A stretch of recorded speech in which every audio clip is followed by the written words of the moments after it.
the bright lights. I want to be on the Broadway stage. Tiger Rag Radio is on now.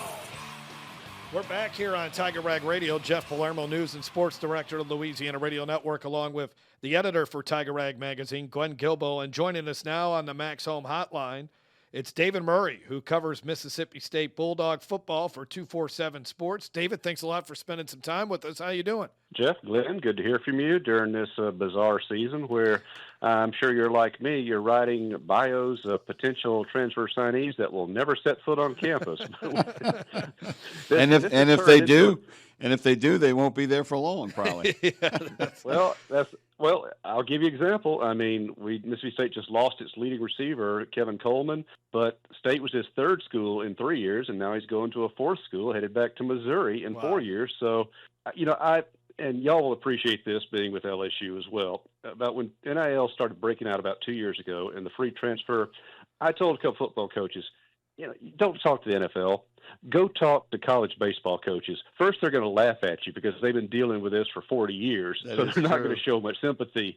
But they will have a better idea how you deal with not knowing what your roster is right at the time practice starts. So that is amazing. You through this a lot better. They've been doing the portal for 40 years. That is amazing. Well, David, Mississippi State just lost its quarterback, Michael Van Buren, who could have been the starter next year. He replaced injured starter Blake Shapen, but he did really well. Played 7 or 8 games, threw for 1,886 yards, 11 touchdowns, threw for 300 yards against Georgia and Arkansas. Did that surprise you at all, or what was your reaction to Van Buren jumping over to LSU? We had a couple of weeks preparation at the end of the season that this was a possibility because the word was that his NIL demands were going to go up exponentially. Rightly so. I mean, strike while the iron is hot, as they say.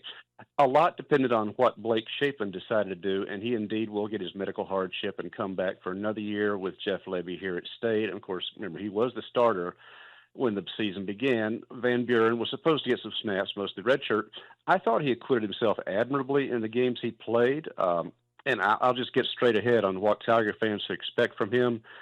The kid has one thing that can't be taught.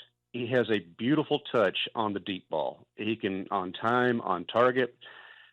His problem simply is he's short. They list him at 6'1". He probably is 5'11", maybe less at this point. I want you to watch his film and see how many balls get knocked down at the line of scrimmage. And that affected his timing on the slant routes and other things where he just tried to hump up and get the ball out before it could be knocked down. That's not a criticism. That's just reality. Now, if LSU can fix that, they've got a guy who can make all the throws. He's got the arm, he's got the aggression, and he's got the recognition. So I think it's a fine pickup for them. It simply was a state where Mississippi State could not afford investing so much NIL when they've really got to get out there and find a bunch of linebackers, defensive linemen, offensive linemen. Plus, you have Blake Shapen coming back, and now you're bringing in Camario Taylor, who's the future of the position. So at this point, State just said, we wish you well. You're not on our schedule next year. We're going to go find another quarterback in the portal for number 3 this spring, and life goes on. Hi, I'm Mike Munderland, and we're here to smash the capital city's trash. Smash My Trash is a revolutionary compactor for large dumpsters, sometimes reducing the volume of waste by up to 70%. This means fewer hauls per month and big savings for your business. Fewer hauls and compacted waste will also result in a positive impact on our community and our environment by taking up less space in our local landfill sites. Schedule your company's free demo today. Call 225-497-0101. Trains are everywhere. You should always expect one, even on private property. Only cross tracks at designated crossings that fit your equipment. If you don't fit, don't commit. Look, listen, live. What about Michael Van Buren's ability to make plays with his legs? How's that, David? It got better in the middle of his starting. He began poorly with that, and he didn't end the season well. His decision-making, when to run, when not to run, it got to the point that I even asked a staffer, said, does he have the freedom to change plays? Because it looks like he's just sticking with something that's been told to do. I said, no, he was given the same freedom as a veteran quarterback. So his decision-making in the run game is an area that's got to be worked on there. And part of it, too, is when you have the ability to put the ball down there long, you're going to wait longer, rightly so. You see the potential for the big hit down there. You wait until the last second you have to run, then you take off. So I think that's something that can be refined at the college level, certainly. He's not particularly big, as I said, but he has a knack. He does need to be taught when to slide, when not to slide, but who doesn't at that age? I've often thought that there's got to be a better way of designating where the sticks are for maybe put another one, say, okay, here's the slide zone. If you start here, it ain't a first down, that kind of thing. But I think LSU's picked up a good young prospect, and he was ready to move on. And remember, he's a Baltimore kid, so this was not anybody who had any loyalty to one position here in the SEC, and so now he's going to take his chance at another position. David Murray here on Tiger Rag Radio, covers Mississippi State. David, how has Mississippi State's collective developed since this all started in 2021? Where are they now, you think? Well, my good friend Charlie Winfield runs the collective, and I have never pushed him for dollar figures. We're too good of friends to do that. I'm not going to put that kind of pressure on him. I know Mississippi State is better off this year as far as the portal goes, but they still simply cannot go out there and buy every player they want. That's just not going to happen. And I will remind this, even for the programs who do have plenty of NIL money in their collectives this year, where's it coming from next year or the year beyond that? I think that market is going to settle out in the next several years once fans get tired of wasting their money. But State's in better position this year. It simply comes down to making the decisions where to invest. And if I had to pick one priority, I would simply say defensive line.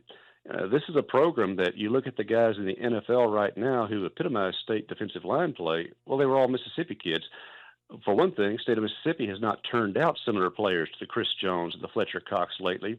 But secondly, State's not getting them. I did a piece on State's defensive line signings since 2017 under now 4 different coaches, and it's frightening. That's why State's really struggled. It's not the offense. Jeff Lebby can call a really good play. This guy is an offensive mind for certain. State has got a total rebuild to do on defense, and I'm talking front to back and everywhere in between. That's where, to my mind, the Bulldogs have to spend their money. But you look at the commitment so far, Lebby again is going after more wide receivers because I said we just lost Coleman. Mario Craver, an exciting freshman, was kind of pushed out the door for issues not related to his play, and Creed Whittemore decided to go to Utah. So he and Chad Bumpus are bringing in receivers. I still say go get all the muscle you can because that's where State was losing games this past year. You know, I wonder if LSU didn't play Mississippi State this past season, but I wonder when in the portal you're going to see teams that are playing a team coming up and they get a guy out of the portal from that team so they don't have to play against them. I mean, just LSU would have tried to get John Bond, right? A good running quarterback so they wouldn't have had to play him. One of my favorite stories of all time is when he won in '83, and I ran to Jack Crystal's radio booth with a hand-scrawled note, John Bond, first quarterback ever to beat LSU 4 times, and Jack, in that marvelous voice of his, looked at it and said, David, I can't read a word you wrote. So you bring those memories up. But, yeah, we joke about it now, but that's the truth. How much scouting are coaches doing during games of the opponent? I can foresee entire portions of football staffs being invested in doing only that, watching the other team as they substitute, not what they see off film, what they see in person, what they see on the sidelines, watching them warm up and thinking, let's go after this guy because maybe we can prompt him to the portal. That's exactly right, yeah. And that's happened in baseball. When LSU was playing Southern Miss in the regional a couple of years ago, they signed one of their pitchers the next year. You know, the guy beats him, then he's on their team.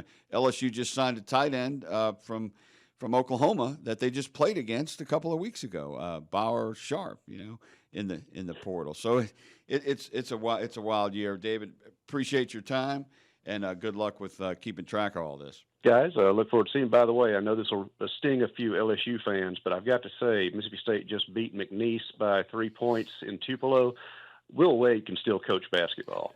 He had that team, not very big, but they're athletic, they're fast, they can move. That's a lot better team than the record shows. So just a reminder out there that the guy's still a good basketball coach, and sorry that it ended the way it did for him down there. But you keep track of these things in the sport because, you know what, as Bruce Pearl has proved, you never know when they may come back around. He's still popular here Very with popular. a lot of LSU Very fans. Popular. Yep. I don't doubt it.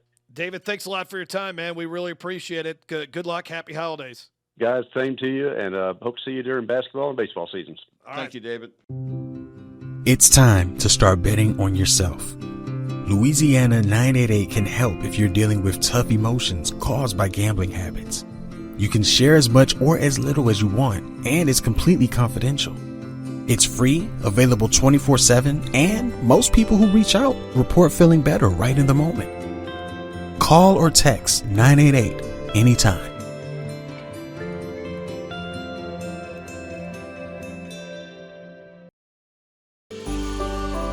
Season's Readings. Yes, readings from your friends with the East Baton Rouge Parish Library.